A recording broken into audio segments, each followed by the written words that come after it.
আসসালামু আলাইকুম, স্বাগত জানাচ্ছি চ্যানেল আই সংবাদে। সংবাদ কক্ষে আপনাদের সাথে আছি আমি প্রিয়াঙ্কা। বিস্তারিত সংবাদে শুরুতেই জানিয়ে দিচ্ছি ফ্রেশ প্রিমিয়ামটি সংবাদ শিরোনামগুলো।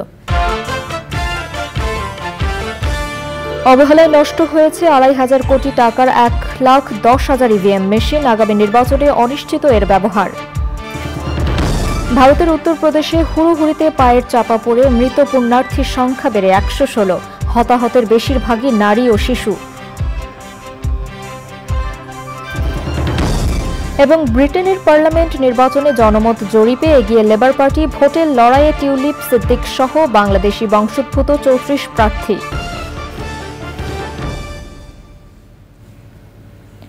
সংবাদ শিরোনামগুলো জানাচ্ছিলাম। এখনকার সংবাদ আয়োজন একই সঙ্গে চ্যানেল আই এর ইউটিউব চ্যানেলে এবং চ্যানেল আই এর ওটিটি প্ল্যাটফর্ম আই স্ক্রিনে লাইভ স্ট্রিম হচ্ছে। যাচ্ছে বিস্তারিত সংবাদে। নির্বাচন কমিশনের যত্নের অভাবে ১.৫ লাখ ইভিএম এর মধ্যে নষ্ট হয়ে গেছে ২৫০০ কোটি টাকার ১,১০,০০০ ইভিএম। ইভিএম প্রকল্প প্রধান কর্নেল সৈয়দ রকিবুল হাসান বলেছেন, প্রকল্পের মেয়াদ না বাড়ালে গচ্চা যাবে রাষ্ট্রের প্রায় ৪,০০০ কোটি টাকা। অনিশ্চিত হয়ে পড়বে আগামী নির্বাচনে ইভিএম এর ব্যবহার। সোমা ইসলাম জানাচ্ছেন। ২০১৮ সালে ৫ বছরের জন্য প্রায় ৪,০০০ কোটি টাকার ইভিএম প্রকল্প হাতে নেয় ইসি। কেনা হয় ১.৫ লাখ ইভিএম। প্রতিটি ইভিএম কিনতে খরচ হয় ২,৩৫,০০০ টাকা। এসব ইভিএম এর জীবনকাল ১০ বছর বলা হলেও ৫ বছরের মাথায় অকেজো হতে থাকে একের পর এক ইভিএম। যত্নের অভাবে দিন দিন রাষ্ট্রীয় অপচয়ের মহা উৎসবে পরিণত হয়েছে রাজনৈতিকভাবে অমীমাংসিত এই প্রকল্প। মেইনটেনেন্সের অভাবেই মূলত আমাদেরগুলো নষ্ট হয়েছে। আমরা 2/3 মেশিনের অ্যারাউন্ড ১,১০,০০০ হলে আপনার কত প্রায় ২৫০০ কোটি টাকার মতো মেশিন আমাদের এখন এই মুহূর্তে আমরা ব্যবহার অনুপযোগী আমরা বলতে পারি। আমাদের আসলে ইভিএম মেইনটেনেন্সের জন্য আমাদের যে দক্ষতা দরকার সেই জনবলটা আমাদের প্রকল্পেও নেই। এই জনবলটা আমাদের কমিশন বা সচিবালয়তে নেই। প্রকল্প প্রধান বলছেন, ৫ বছরের ইভিএম প্রকল্পটির মেয়াদ ইতিমধ্যে ১ বছর বাড়ানো হয়েছিল। আরও ১ বছর বাড়াতে আবেদন করা হয়েছে পরিকল্পনা কমিশনে। আমাদের এই প্রকল্পটা ছিল ৩,৮২৫ কোটি টাকার একটি প্রকল্প। ঝুলে রাখলে বা আমরা অনুমোদন না পেলে আমাদের সামনে ৩১শে জুলাই বা জুলাই মাসের লাস্ট উইকে আমাদের অনেকগুলো পৌরসভা ইলেকশন আমাদেরকে রেসপন্সিবিলিটি দিয়েছে। তো আমাদের যেটা আছে, আমাদের যারা স্টাফ যারা বিশেষ করে আমাদের সিস্টেমের সাথে ইনভলভ আছে, যারা ডাটা কাস্টমাইজেশন করে, আমাদের মেইন সার্ভারে কাজ করে, তাদের অ্যাপয়েন্টমেন্টটা হওয়া জরুরি। ইসি মনে করছে ভারতীয় ইভিএম অল্প খরচের এবং বিশ্বাসযোগ্য। তবে প্রকল্প প্রধানের কথায় ভিন্ন সুর। তিনি বলছেন, ভারতীয় ইভিএমে একজনের ভোট আরেকজন দিতে পারে। ইন্ডিয়ান ইভিএমকে যদিও বলা হয় এটা ইভিএম, বাট ইন্ডিয়ান ইভিএমটা একটা কাউন্টিং মেশিন ছাড়া আর অন্য কিছুই না। আর ইন্ডিয়ান ইভিএম মেশিনের সাথে আমাদের মেশিনটার কম্পারিজন করা যায় না। আমাদের ইভিএম মেশিনটা যেটা ছিল আসলে তৈরি করা হয়েছিল এটাকে ভোটারকে উদ্দেশ্য করে, অর্থাৎ ভোটার ব্যতীত ভোট দেওয়া সম্ভব না। নতুন কোনো অর্থ বরাদ্দ নয়। প্রকল্প প্রধান মনে করেন, প্রকল্পের মেয়াদ আরও ১ বছর বাড়ালে প্রকল্পের বেঁচে যাওয়া ১১৬ কোটি টাকা দিয়েই অচল ইভিএম সচল করা সহ কর্মকর্তাদের বেতন ভাতা দেয়া সম্ভব হবে। সোমা ইসলাম, চ্যানেল আই, ঢাকা। ভারতের উত্তরপ্রদেশের হাথরসে এক প্রার্থনা অনুষ্ঠানে হুড়োহুড়িতে পায়ের চাপা পড়ে মৃত পুণ্যার্থীর সংখ্যা ১১৬ জনে দাঁড়িয়েছে। আহতদের কয়েকজনের অবস্থা গুরুতর হওয়ায় মৃতের সংখ্যা আরও বাড়তে পারে বলে আশঙ্কা করা হচ্ছে। এ ঘটনায় ভারত জুড়ে শোকের ছায়া নেমে এসেছে। লুৎফর রহমান সোহাগের রিপোর্ট। ভারতের উত্তরপ্রদেশের হাথরসে প্রার্থনা সভার আয়োজন করা হয়েছিল একজন ধর্মীয় গুরুর সম্মানে। ছোট জায়গায় ৫,০০০ মানুষের অংশগ্রহণের অনুমতি থাকলেও সেখানে জড়ো হয়েছিলেন ১৫,০০০-এর বেশি মানুষ। তাতে প্রচণ্ড গরমে তৈরি হয় দম বন্ধ করা পরিবেশ। ফলে অনুষ্ঠান শেষ হতেই শুরু হয় বের হওয়ার হুড়হুড়ি। বেরোনোর রাস্তা সংকীর্ণ হওয়ায় পদদলিত হতে থাকেন অসংখ্য মানুষ।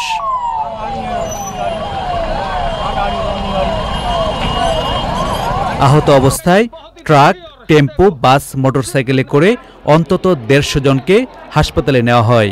হাসপাতালের ভেতরে বাইরে অনেকের মরদেহ পড়ে থাকতে দেখা গেছে। চিকিৎসক না থাকায় মৃত্যুর সংখ্যা বেড়েছে বলে অভিযোগ করেছেন স্বজনরা। অব্যবস্থাপনার জন্য প্রশাসন ও পুলিশকে দায় দিচ্ছেন তারা। প্রার্থনা সভায় কিভাবে এত লোক জমায়েত হলো তা নিয়ে প্রশ্ন তুলছেন অনেকে। আয়োজকদের বিরুদ্ধে ব্যবস্থা নেওয়ার নির্দেশ দিয়ে উচ্চ পর্যায়ের তদন্ত কমিটি করেছে উত্তরপ্রদেশ সরকার। পরিস্থিতি সামলাতে সব ধরনের সহযোগিতার আশ্বাস দিয়েছেন ভারতের প্রধানমন্ত্রী নরেন্দ্র মোদী।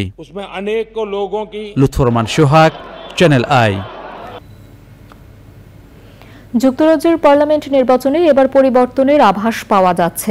বিভিন্ন জনমত জরিপ বলছে নির্বাচনে ঐতিহাসিক জনসমর্থন পেতে যাচ্ছে টিউলিপ সিদ্দিকের লেবার পার্টি। টিউলিপ সহ বাংলাদেশি বংশোদ্ভূত 34 প্রার্থী অংশ নিচ্ছেন এই নির্বাচনে। তৃতীয় মেয়াদে নির্বাচিত হলে এবার ইতিহাস সৃষ্টি করবেন টিউলিপ।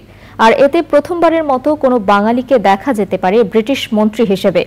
প্রায় 200 বছরের মধ্যে সবচেয়ে কম ভোট পেতে পারে 3 মেয়াদে প্রায় 15 বছর ক্ষমতায় থাকা ঋষি সুনাকের দল কনজারভেটিভ পার্টি। ইফতেখার উদ্দিনের রিপোর্ট। আগামীকাল অনুষ্ঠিত হবে যুক্তরাজ্যের পার্লামেন্ট নির্বাচন। 650 আসনের হাউস অব কমন্স নামে পরিচিত পার্লামেন্ট সরকার গঠনের জন্য প্রয়োজন 326 আসন। যুক্তরাজ্যের রাজনীতিতে টিউলিপ সিদ্দিক এক গুরুত্বপূর্ণ নাম। টানা 3 বারের এই ব্রিটিশ এমপি টিউলিপ পাচ্ছেন মানুষের ভালোবাসা ও সমর্থন। সম্প্রতি অস্কার বিজয়ী অভিনেত্রী এমা থমসন সহ অনেকেই তার প্রতি সমর্থন জানিয়েছেন। এই নির্বাচনে ব্রিটেনের হ্যামস্টেড এবং হাইগেটের লেবার পার্টির প্রার্থী হিসাবে মনোনীত হয়েছেন টিউলিপ রেজওয়ানা সিদ্দিক এমপি।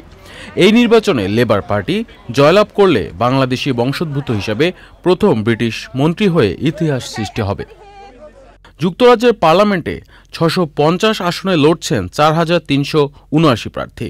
প্রধান রাজনৈতিক দলগুলোর মধ্যে ক্ষমতাসীন conservative party, labour party, Scottish national party, NSP, workers party, liberal Democrat party, Lib Dem, green party সহ স্বতন্ত্র প্রার্থীরা রয়েছে নির্বাচনী দৌড়ে। 9 জন নারীসহ 34 বাংলাদেশি বংশোদ্ভূত প্রার্থী বিভিন্ন আসন থেকে এবার নির্বাচনে অংশ নিচ্ছেন। তাদের মধ্যে 4 নারী যুক্তরাজ্যের পার্লামেন্টে প্রতিনিধিত্ব করছেন। তারা হলেন বঙ্গবন্ধু শেখ মুজিবুর রহমানের নাতনি টিউলিপ সিদ্দিক, রুশনারা আলী, রূপা হক ও আফসানা বেগম। রুশনারা আলী প্রথম এমপি নির্বাচিত হন 2010 সালে। টানা 4 বারের এমপি তিনি। এছাড়াও রূপা হক 3 বার এবং আফসানা 1 বার এমপি হয়েছেন। Iftekhar Uddin, channel I. ব্রিটেনের পার্লামেন্ট নির্বাচনের মাত্র একদিন আগেও বাংলাদেশ সম্পর্কে বিরোধী লেবার পার্টির নেতা স্যার কিয়ার স্টারমারের মন্তব্যে দ্বিধাবিভক্ত বাঙালি কমিউনিটি।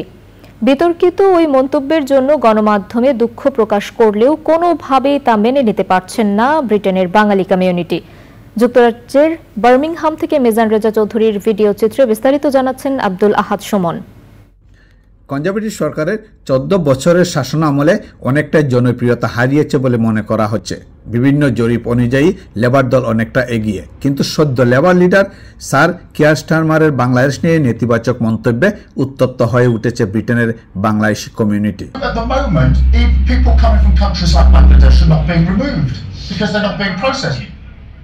লেবার লিডার বিভিন্ন গণমাধ্যমে বাংলাদেশের নাম উদাহরণস্বরূপ উল্লেখ করা হয়েছে বললেও বিতর্ক থামছেই না। I'm very concerned about any upset I may have caused. That certainly wasn't my intention. I didn't mean to offend anyone or upset anyone, and I'm genuinely concerned that I have done so, not least because the relationship between Labour and the Bangladeshi community is very, very strong. ব্রিটেনের asylum record অনুযায়ী asylum আবেদনে বাংলাদেশের অনুপাত অনেক নিচে। তারপরও বাংলাদেশের নাম উল্লেখ করে বাংলাদেশকে নেতিবাচক দৃষ্টিকোণ থেকে দেখা হয়েছে বলে মনে করেন অনেকেই। রাজনীতিতে যুগ যুগ ধরে বাঙালিরা লেবার পার্টিকে সমর্থন দিয়ে যাচ্ছে, কিন্তু লেবার নেতা কিয়ার স্টারমারের মন্তব্যে আমরা প্রবাসী বাংলাদেশিরা খুবই হতাশাগ্রস্ত হয়েছি এবং মর্মাহত হয়েছি। নির্বাচনে বাংলাদেশি বংশোদ্ভূত মোট 34 জন প্রার্থী অংশগ্রহণ করছেন। পুরনোদের মধ্যে অনেকে আবারও নির্বাচিত হওয়ার সম্ভাবনা রয়েছে এবং বিগত 3 মেয়াদে বিভিন্ন সেক্টরে শ্যাডো মিনিস্টার হিসেবে দায়িত্ব পালনকারী টিউলিপ সিদ্দিকি পাস করলে লেবার সরকারের মন্ত্রী হওয়ার সম্ভাবনা রয়েছে বলেও মনে করেন সাংবাদিক ও মানবাধিকার কর্মী ব্যারিস্টার তারেক চৌধুরী। এবং তাতে লেবার পার্টি সরকার গঠন করবে এটা প্রায় নিশ্চিত, বিভিন্ন জরিপে আসছে, এবং বিপুল সংখ্যাগরিষ্ঠতা নিয়ে সরকার গঠন করবে। গত 100 বছরের ইতিহাসে এই ধরনের সংখ্যাগরিষ্ঠতা হয়নি বা কোনো সরকার পায়নি, এই ধরনের সংখ্যাগরিষ্ঠতা পাবে এবং সেই নির্বাচনে লেবার বিজয়ী হলে ব্রিটিশ বাঙালি দুজন যদি তারা নির্বাচিত হন এমপি, রোশনারা আলী এবং টিউলিপ সিদ্দিক দুজনই ছায়া মন্ত্রিসভায় যেহেতু রয়েছেন, তারা সরকার গঠন করলে মন্ত্রী হবেন, এটা প্রায় নিশ্চিত। ব্রিটেনের ভোট ব্যাংক কত বাঙালি কমিউনিটি আজ দ্বিধা বিভক্ত। লেবার লিডারের এমন মন্তব্যে শেষ বেলায় হিসেব নিকেশে পাল্টে যেতে পারে নির্বাচনী ফলাফল, এমনটি আশঙ্কা করছেন অনেকেই। সকল জল্পনার অবসান ঘটিয়ে শেষ পর্যন্ত কোন দলটি সরকার গঠনের সুযোগ পায় তা জানা যাবে আগামী বৃহস্পতিবার। যুক্তরাজ্যের বার্মিংহাম থেকে আব্দুল হাস সুমন, চ্যানেল আই। ছাদ কৃষির প্রয়োজনীয়তা নগরবাসীর কাছে তুলে ধরতে নভেম্বরে ছাদ কৃষি প্রদর্শনী মেলা আয়োজন করতে যাচ্ছে ঢাকা উত্তর সিটি কর্পোরেশন। ছাদ কৃষিতে আবাসন কর রেয়াত বাছাই পদ্ধতি নির্ধারণে ঢাকা উত্তর সিটির সভায় মেয়র আতিকুল ইসলাম এ ঘোষণা দেন। তানভীর আশিকের রিপোর্ট। স্থানীয় সরকার, পল্লী উন্নয়ন ও সমবায় মন্ত্রণালয় গত বছর ঘোষণা দেয় সিটি কর্পোরেশন ও পৌরসভা এলাকায় পরিকল্পিত ছাদ কৃষিতে আবাসন কর মওকুফের। এরই ধারাবাহিকতায় রিবেটযোগ্য ছাদ কৃষি বাছাই পদ্ধতি নির্ধারণ সম্পর্কে খসড়া নীতিমালা তৈরির সভা। ছাদে যে ধরনের গাছ লাগানো দরকার এই সম্পর্কে একটা পরামর্শ আমাদের হর্টিকালচার বিভাগ থেকে আসা দরকার। আমরা যে ওয়েস্ট ম্যানেজমেন্ট করি সিটি কর্পোরেশনের মধ্যে, এই ওয়েস্টটাকেই যদি লিঙ্ক আপ করা যায় ছাদ কৃষির সাথে, আমার মনে হয় যে ওয়েস্ট ম্যানেজমেন্টও অন্যভাবে বুস্ট আপ হবে স্যার, তাকে আমরা রিবেটটা দিতে পারবো। আর এর চেয়ে বড় চ্যালেঞ্জ হলো এটাকে মনিটরিং এ রাখা। কোন গাছ কম পানি ব্যবহার করে, কম পানি ব্যবহার করেও ফুল ও ফল দেয়, সবজি হয়, এই দিকটা আলোচনা করা যেতে পারে। আমরা এখন সোলার সিস্টেমটা রাখেছি, why not to harvest the rain water, এই প্ল্যানের মধ্যে রাখতে হবে। সভায় ছাদ কৃষি আরও ব্যাপকভাবে ছড়িয়ে দিতে বিভিন্ন পদক্ষেপের কথা তুলে ধরেন ঢাকা উত্তর সিটি কর্পোরেশনের মেয়র। অনেকে বলছে আমরা তো ফ্ল্যাটে থাকি, তাহলে আমরা কি ট্যাক্স কনসেশন পাবো না? এই কমপ্লেক্সটাকে কিভাবে আমরা একটা স্ট্যান্ডার্ড ফরমেশনের মধ্যে নিয়ে আসতে পারবো, দ্যাট ইজ আওয়ার চ্যালেঞ্জ। ছাদ বাগানের আরেকটা নাম কিন্তু শায়েখ Siraj, it is a brand, কিন্তু এটাকে আমরা প্রপার কিভাবে ইউটিলাইজ করব সেটি করার জন্য নীতিমালা তৈরিতে পরামর্শ দেওয়ার পাশাপাশি ছাদ কৃষির সামাজিক আন্দোলন ছড়িয়ে দিতে এলাকা ভিত্তিক ছাদ কৃষি মেলার আয়োজনের আহ্বান জানান কৃষি উন্নয়ন ও গণমাধ্যম ব্যক্তিত্ব শাইখ সিরাজ। একদম এলাকা ভিত্তিক আয়োজনটা, এতে হবে কি ওই প্রোডাক্টটা সে ওইখানেই বিক্রি করবে, এর যে মজা, এর যে আনন্দ। আর দ্বিতীয় কথা হচ্ছে এই মোটিভেশনটাই আস্তে আস্তে ছড়াবে। যে ছাদ কৃষি করছে পরোক্ষভাবে সে সমাজকে, দেশকে, পরিবেশকে অনেক কন্ট্রিবিউট করছে। নভেম্বরে ছাদ কৃষি প্রদর্শনী মেলা আয়োজন করতে যাচ্ছে ঢাকা উত্তর সিটি কর্পোরেশন। ছাদ কৃষি নিয়ে আমরা একটি কম্পিটিশনে যাচ্ছি, আমরা প্রদর্শনী হবে একটা, সেই প্রদর্শনীর মাধ্যমে অন্যরাও কিন্তু আরো বেশি উৎসাহিত হবে। চ্যানেল আই এর পার্টনার থাকবে এবং চ্যানেল আই টোটাল এটাকে করবেন, আমরা ফাইন্যান্স দিয়ে এটাকে কিভাবে নগরকে সবুজ ও বাসযোগ্য করে তোলার পাশাপাশি নগরবাসীর পুষ্টির বড় একটি যোগান আসবে ছাদ কৃষি থেকে, এমন প্রত্যাশায় নানা রকম উদ্যোগ নিচ্ছে নগর কর্তৃপক্ষ। Tanvir Ashik, channel I, Dhaka. দর্শক, এবারে বিরতি এবং বিরতির পর যা থাকছে, ফিরে এলাম বিরতির পর। এবারে কৃষি সংবাদ।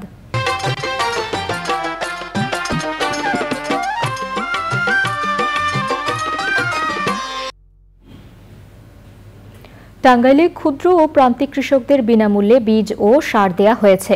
উপজেলা প্রশাসন ও কৃষি সম্প্রসারণ অধিদপ্তরের এই আয়োজনে অংশ নেন স্থানীয় সংসদ সদস্য সানোয়ার হোসেন। সরকারি প্রণোদনা কর্মসূচির আওতায় জেলার 1000 কৃষকের প্রত্যেককে 5 কেজি রোপা আমন ধান বীজ, 10 কেজি ডিএপি সার ও 10 কেজি এমওপি সার দেয়া হয়।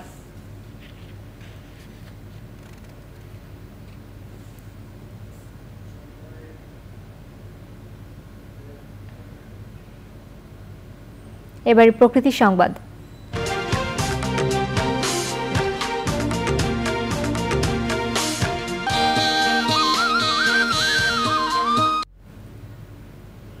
ফেনীর মুহুরী নদীর 4টি স্থানে বাঁধ ভেঙে প্লাবিত হয়েছে অন্তত 10টি গ্রাম।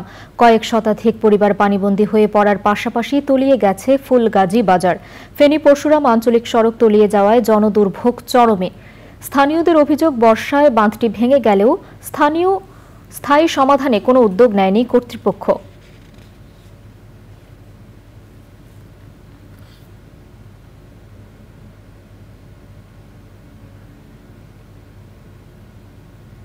এবারে খেলার খবর।